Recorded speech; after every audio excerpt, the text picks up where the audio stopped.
What's up, everyone? This is Mark from Turn 3 Reno, here to bring you an introduction into how to build a sealed deck, or just kind of looking at if you do pre-release or release events, what you're going to get as far as for participating in those events, and then how you can go about building a sealed deck, which is a 40 card deck that will be competitive and hopefully win you some packs or win you some prizes for your event.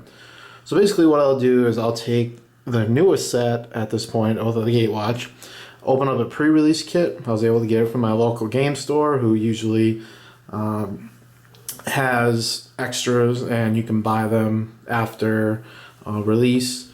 And I like to get them just because, you get a bunch of packs. I like, opening them. The promos can be nice too. Plus it gives me a chance to kind of practice and hone how I build my sealed deck. So I'm going to show you guys how.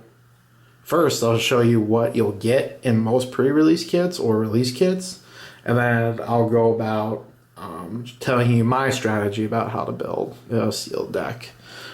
So again, this is Oath of the Gatewatch. This is the most recent set until a couple weeks from now when Shadows over Innistrad comes out. I'm very excited for that. Lots of sweet cards being spoiled throughout this week, with one more week of spoilers to go. It's pretty crazy that they spoiled all the Planeswalkers. So I'm wondering what other surprises they have for us. So again, you'll normally at pre-release get some kind of box that holds your packs, or something to kind of contain everything. And in it, you'll have, there's a divider. There will always be a special promo card. This one's Overwhelming Denial. Not the most sought after, but still pretty cool. I'll have a date stamped on it, time stamped on it. There's also a little reference guide onto how to build a sealed deck. And then get a little spin down dice. I've gotten a lot of these black ones lately, and they must make these the most or something, because I never seem to get any other color but the black.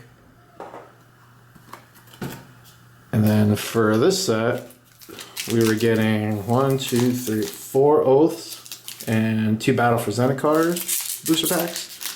Usually with the first set in a block, you'll get all of that one set, and then when the second set comes back around, it'll be that 4-to-2 ratio. So again, what you'll do is you'll open these packs, you'll see what you have, look at your rares, look at your creatures, your removal, etc., and try to put together something. Usually you don't want to go more than 3 colors. I've seen with, at least with the last couple sets, you can go 3 colors if you have a good fixing for it, but you really want to try your best to stay in 2 colors, whatever the 2 strongest colors are. But again, if you happen to pull, I don't know, some like Evolving Wilds or any kind of mana fixing, some kind of land that taps for more than 1 color of mana, you can get away with splashing for that 3rd color, but you really don't want to go any more than that. 2 is preferable, and hopefully your pool is good where, maybe if you're in 1 color mostly and then it has a deficiency, a 2nd color will be in there for you that makes up for that. So say you're playing green and green has all these big great creatures, but you're kind of vulnerable to flying and you don't have a lot of removal, you put in maybe black or red as your secondary color, something that will have a lot of removal and maybe some evasion creatures, which is huge in this in the format of playing limited or sealed, just because you're not going to always have the greatest creatures, but anything that has flying, some kind of evasion, will be good for your deck. So I'm gonna crack these packs. I'll let you know if I pull out anything sweet, and I'll have everything set up how I like to lay out my cards, and then I'll go through the process of how I would build this deck. So I'll see you guys shortly. Alright guys, so I open up my packs and spread it all out, and I'm going to first focus on the creatures. So before I begin that, I was able to pull an expedition, the Dust Bowl. Well, it looks pretty sweet. Very excited. I have not opened an expedition since Battle for Zendikar and Oath of the Gatewatch came out. So very happy to open an expedition. I think it's around the $45, $46 range. Just still pretty sweet. So that was an expedition that I opened. And then as far as the creatures itself, I definitely have a very good mix of some of the better cards from each color. But what I'm kind of seeing here, and hopefully you guys can at least see and read some of the cards. I can zoom in real quick for you. Especially in the middle and the 3, 4, 5 mana cost region. There's a lot of strong Eldrazi's in the black, green, and red. So I'm seeing like a Jund deck as far as what I would build this into. I have a lot of good stuff. I mean, you're looking at, let's see,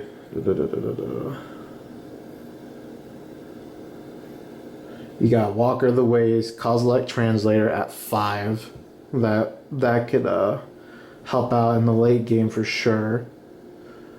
You have some solid green-red creatures in the middle at 3 and 2. And then what I'll get to in a moment is a lot of my good removal is in black and red. So this is going to steer me towards doing black-red, doing something with the Eldrazi, because I don't see a whole lot in allies here. I mean, there's a couple of good things. I got a Jorian, which would be blue-red, a couple of smaller ally creatures at 2 and 3. But other than that, I think this is going to be kind of like a Jund or a black-green with the small splash for red. And once you see the removal I have, you'll understand. So I have a good selection of red removal. Was able to get a Kozilek's Return as well. Pretty sweet. But the black removal right here is really good. Complete Disregard, Oblivion Strike, definitely 2 of the better. So to me, it makes sense to consider what color your removal is in, what your strongest removal is in. And right now, red-black is your best. I mean, I have a single Plummet for flying creatures, and then I have a bunch of Searing Lights for smaller creatures, and 1 Isolation Zone, which hits everything else. But I'm thinking black-red at the very least. And then towards the end of my curve, you see a lot of big green creatures, the Plated Crusher, the Canopy Gorger. Normally those aren't just like the best cards, but in a limited format where you need kind of big creatures or creatures that get you over the top. There's also a couple Eldrazi there. I might try to maybe swing one of the Rune Processors in there and keep the Plated Crusher. If I see that there's some mana fixing, which there are a couple of creatures that do produce colorless mana, or maybe just run the processor and drop the Plated Crusher. But I definitely have some options. It was really tough to not go white because I have the 2 Expedition Raptors. Someone might see that, and it's a big flying creature. It supports up to, I think it's support 2. And just seeing that would make you want to force white and that might have been the area I would go. But then what color am I missing out on? And I don't think the trade-off would be good just for those two solid flyers in the format. So that is my thinking. Again, I'll go over. So there's 6 and 7. There's hopefully is a little bit of a better view for you guys. 5 and 4, my converted mana cost. Again, I'm seeing black, red, green being very strong. Almost blue, because you're going to see a pretty decent amount of blue at 2 and 3 right here. Like, I really would love to play the Jorian just for the card draw. And then the lone 1-drop creatures, which normally 1-drops aren't very good in limited. I mean, if I was in white, I would take the scout there, the 1/1 flyer, just because it's evasion, but not too big of a deal. So yeah, so that was the creatures, and then again, black removal being very strong, along with the red removal. I had a single green one, the Nissa's Judgment, which isn't that bad. And again, the white removal, 3 Searing Lights in an isolation zone. And then the reason I'm saying I could do 3 colors, no matter what that third color is, because I'm thinking black-green, but I could go blue-red as a third color, because I have the 2 Skyline Cascades. And then I have Ruins of Oran Reef and a Holdout Settlement. That will certainly help with some of the fixing, especially for the colorless creatures. My third color might have to be really, really tight. And I'll really have to think about what that is, because there isn't a whole lot that can fix for that. But I think it would be a risk worth taking. Especially since there doesn't seem to be like so many green black creatures that will really, really get me over the top. I think some of these red creatures up here would fit nicely. So yeah, this is where I'm going to stop it here, guys. And I'm going to put together what I think would be the deck that I would play if this was my sealed pool. So I'll stop here. Oop, zoom out. There we go. A little bit of a shovel mess. Got everything everywhere, but I'll get it into neat rows, and I'll see you in a little bit. Alright guys, so here's what I was able to come up with. I actually did not have to splash a third color. I was able to narrow it down to black and red, given that I had such solid black and red removal, and then had some pretty good creatures to fill out the deck at black and red. So what you're gonna see here is mostly black-red creatures, but there is some colorless Eldrazi in here, especially towards the latter part of the deck. On the far left, my finishers at the 5, 6, 7 mana cost are mostly colorless Eldrazi. So I'll start from 1 and just kind of close in on it and explain my reasoning. So my single 1-drop is Outnumber. I think it's a pretty good removal. Obviously, it's not good if you're mana screwed and you have maybe 1 or 2 lands and your opponent already has, 2 or 3 or 4 different creatures out that, Outnumber wouldn't be able to hit. But, let's hypothetically say that you're hitting your lands and everything's going accordingly. Outnumber can be very good. Very risky, but very good. I'm just going to try to straighten it out for you guys. Then the two drops, I have 2 Xylas Commando, a Slaughter Drone, Rolling Thunder, and Tears of Valakat. The Zadis Commando would be, I think, the only ally creatures in this.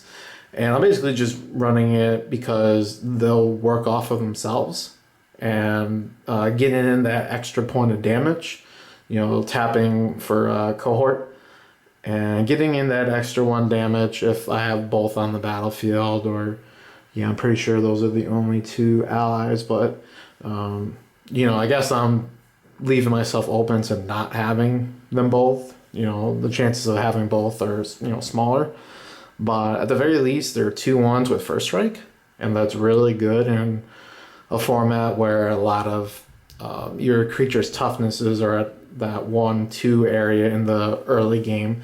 So a First Striker will kind of blow it open a little bit. And at the 3 drop spot, I have a Pilgrim's Eye for a little bit of fixing to grab maybe the land I need or grab the waste that I need. Kozilek Shrieker, Eldrazi Aggressor, Complete Disregard, Kozilek's Return, which I'll get into in a little bit, and then Matter Reshaper. So nothing too exciting as far as creature, but the removal is where this part of the deck shines. Complete Disregard hits a good amount of things. Getting something in exile will be important for later on. Matter Reshaper, just a solid Eldrazi card.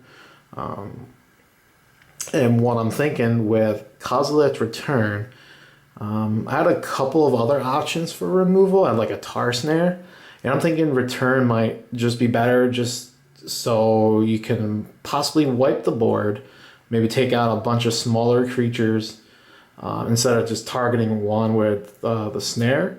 Tar Snare, yep. And then, as you'll see later on in the deck, if I'm able to cast my bigger Eldrazi creatures, it'll come back and then 5 damage to everything. So, and it won't kill a couple of my bigger Eldrazi finishers. So that's my reasoning for it.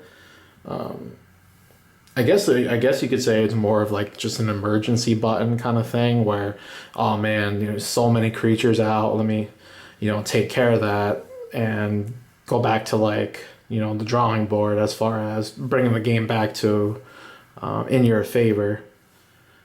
So that was my thinking by that. At 4, there you go, 4, 5, and 6. Maybe I can get, yep. All right, so here we go. At 4, we have 2 Embodiments of Fury, a Maw of Kozilek, Havoc Sower, and Oblivion Strike. I like the embodiments. I like the 4/3 with Trample, and being able to get a 3/3 creature when you play a land is pretty nice. It could swing games in your favor, being able to get in for that extra, couple of damage. Trample is always very good to have as well in limited formats. At 5, I have a Kozilek's Translator, which, if I remember clearly, it helps with the colorless fixing. Walker of the Waste, and then a Demon's Grasp. Grasp is definitely very expensive, but at the sorcery level, it's rough to play because removal is better at instant, but the -5/-5 will hit most things. So that's why I kept it. And then the Walker of the Waste is pretty good. It's a trample creature. You'll see I have a waste in the deck, so that'll give it that +1/+1. So that's why I kept it there. And then the finishers of the deck, I have a Kozilek's Pathfinder, Conduit of Ruin, and a Rune Processor. So the Pathfinder is just a very solid card, being able to make it so I believe it's a target creature can't block. So if I have a couple ways of mana fixing for colorless. The Conduit of Ruin, a big body at 5/5, but what I like is it's kind of pseudo tutor effect where you can search out a Eldrazi creature or a colorless creature that's 7 mana cost or greater, and then put it in your hand. And then also making creatures that you play.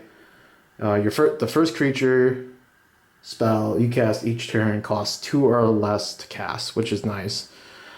So my thinking is kind of like mini combo off into a Conduit or Ruin, and then Ruin Processor.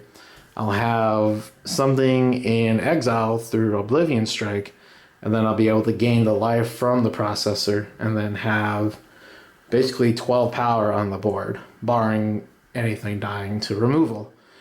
So that's pretty much my thinking around this deck. I would hope it would do well, obviously, but I think it's pretty solid.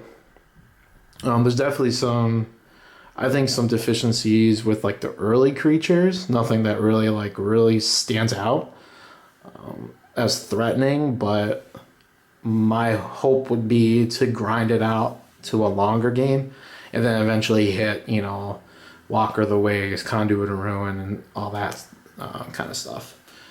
And then just for the last part, the mana fixing here, I have an Oran Reef, Ruins of Oran Reef, so good fixing for colorless. I can pump up my colorless creatures, which there are a considerable amount of them, so that's nice. Holdout Settlement will give me some decent fixing. I much prefer to tap a creature for land or for certain colored mana than tapping another one and tapping the land itself. Basically paying 2 for 1. I can't remember what land that was, but I know there was Holdout Settlement, which is tap a creature, and then there was another one that tap a land, tap that land, and then produce certain colored mana. And then a single waste. So hopefully this helps you guys out. If you're thinking about doing pre-releases or release events, anything that has a sealed format in it, or your opening packs and putting together the best deck you can. It's definitely very fun, so I highly recommend it. Pre-release, release events, they're great. They're more casual. They're still pretty competitive in the sense that you obviously want to do well, and the better you do, the more packs and the more of a prize, the bigger prize payout you get. But it's still more laid back. And if you're a newer player or someone who's been kind of in and out of the game, it's very fun. And plus, it's pretty sweet to get a hold of the new cards that are going to be coming out pretty soon. So thank you guys for checking it out, and leave a comment below if you'd like to give me a little bit of critique about this video, what you think you would have picked, how you would have built this deck. Give me some suggestions for future videos. We're also on Facebook. Just search out Turn 3 Rhino and like the page. Trying to get that page more active, and be on the lookout for more content. And we will catch you guys later.